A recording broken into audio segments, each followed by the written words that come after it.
जैसे आप यहाँ पे इसका जो साउंड एक्सपीरियंस है वो आप एक बार चेक करिए।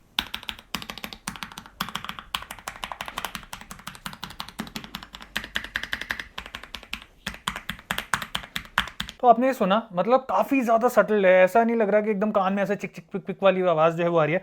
तो अगर मैं इसको यूजुअली कंपेयर करूं जो हमारे यहाँ पे स्विचेस आम मिलते हैं, लाइक रेड स्विचेस हो गए या ब्राउन स्विचेस की अगर मैं बात करूं, तो उस तरीके के साउंड एक्सपीरियंस जो है वो आपको यहाँ पे मिलने वाला है। एंड काफी स्टेबल स्विचेस जैसे मैंने आपको बताया आपको यहाँ पे इस कीबोर्ड के अंदर मिल जाते हैं।